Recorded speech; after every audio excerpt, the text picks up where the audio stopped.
Hello, good morning, good evening, good afternoon, whatever time you're living in. I am Zafaran. That is with a hard Ain. Zafaran. Okay? Today, I'll be discussing a few matters that occurred with me. Matters that were a bit awful, actually. A little bit weird. So, lately, I've been attending this German course. I've been trying to learn the German language.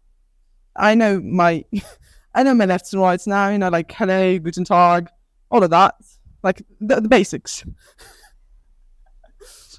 But it's been a few months, okay? I've been going there for like 6 months.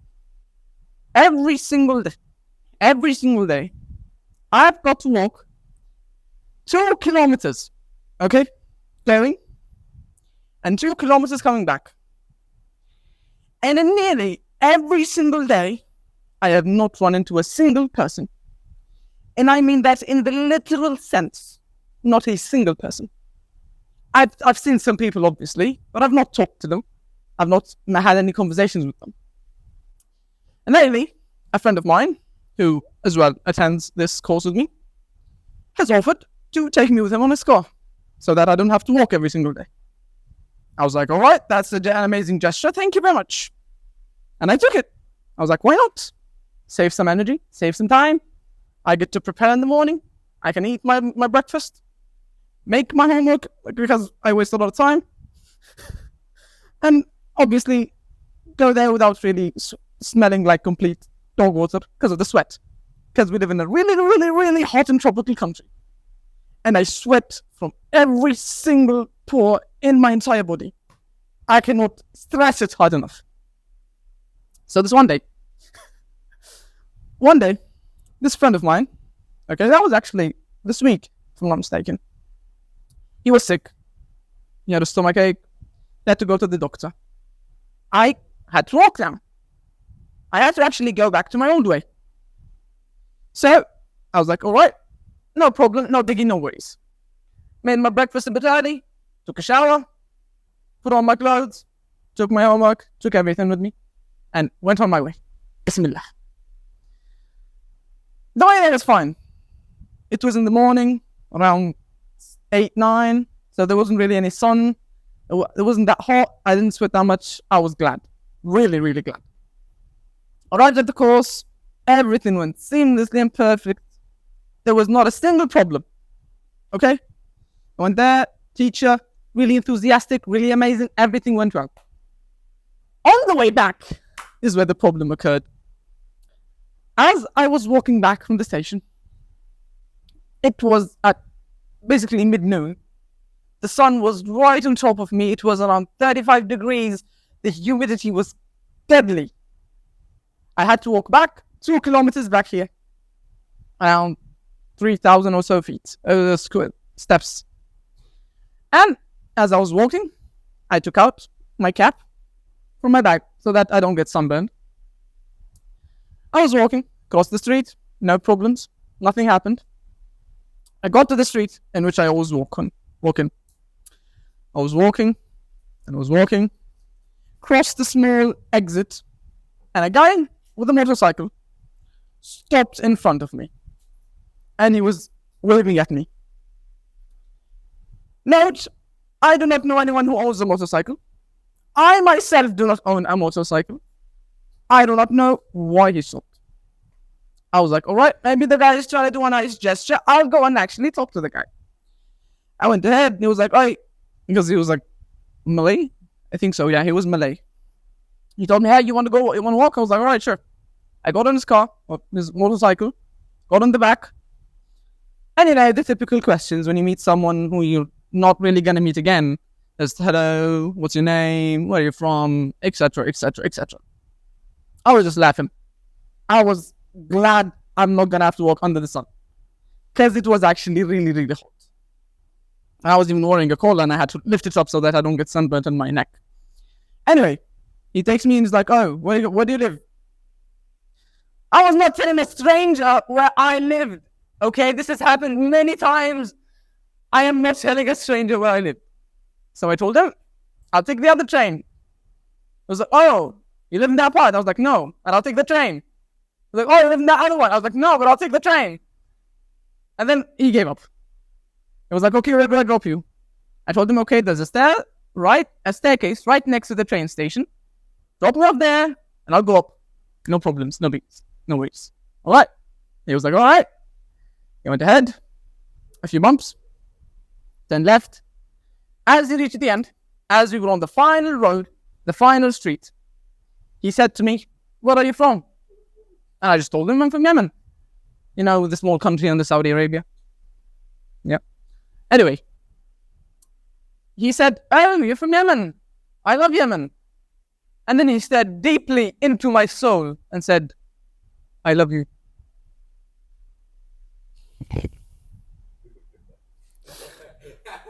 I was...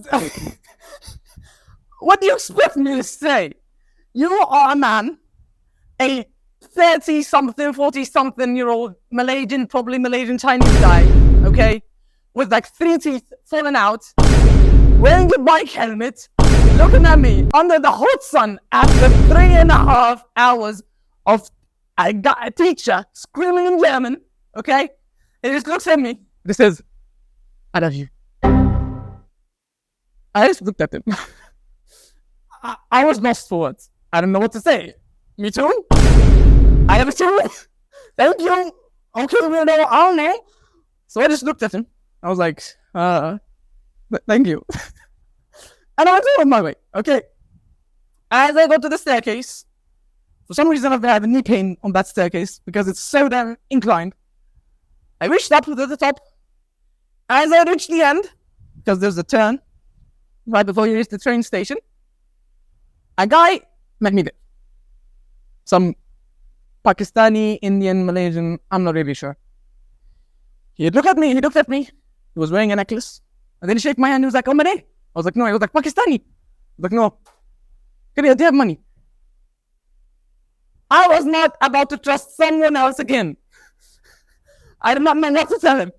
And I was like, okay, I was actually worried that this might be a part of some big scandal. You don't get said to, I love you, and then a guy shows up out of the blue and just says, do you have some money? Okay, it's no coincidence happens that much. I looked at him, and I was like, sir, I don't have any. I don't have any small change. I was like, oh, come on, 1 ringgit, 2 ringgit. I was like, all right, fine, let me check. I took it out, I had 1 ringgit, I gave the guy. I ran back home like there was a serial killer behind me. I did not know what I was going to do. But thankfully, I arrived home with no problems. Did not tell anyone about the incident and call it a day. Did not think about it. Until today, I happen to have some friends whom I tutor. I teach them, basically, in private. I went there today. As I arrived to the place, I called him. He did not reply. Called him again. He was like, oh, I'm outside. Can we cancel the class today? Could he not have told me that 10 minutes earlier as I messaged him myself? Could he not have? I had to walk under the sun again, walk all the way to the train station, worried that I'll be late. Okay, got on the bus, reached there, had to cross the street again, walked in a really, really weird alley, and arrived at the place. And called him. And he said that. I was like, alright, it's fine, no biggie, it happens, we make mistakes. And by some chance, there's a supermarket inside of the mall, or the building he lives in. It's actually a mall in a building. It's weird. It's a bit weird thing. So I decided to go in. My mom told me to buy some things. I was like, all right, how am I doing? Went in, looked everywhere. I could not find what my mom wanted. I called her 3 times. 3 times. Neither one worked. I mean, she answered, but I didn't know what I was going to do. Anyway, decided to buy some snacks and go out. And as I was arriving at the cashier, right from the aisle, The cashier was looking at me up and down like I was some woman in some tight clothing or something. He was looking at me, just blinded. And even as he was registering the things I bought, he was like, "Did. And then I was like, I'm going to pay with cash." He was like, all right. I took out the money and he was just staring deeply into my face. Took out the money. He took it, put it to the register, took out the money, gave me the change. I was like, thank you. As I was walking out, he was still staring at me, even though a new customer was already there. I did not know what to do. I just ignored him and went on with my way. And yeah, that was it. For the rest of the way back, I was just worried. Another guy was gonna apparently try to flex. I know man treating me creepily at this point. But in the end, I went back home and nothing else happened. Until now, filming this video. That was today, by the way, the second occasion. Thank you very much for listening. Please don't forget to subscribe. And I may not be able to reply to all of your comments because there will be so many. And I'm a really, really busy man, as I have many students to tutor and I have to attend many classes. So I will not be able to reply to them all. But thank you for the effort. Peace.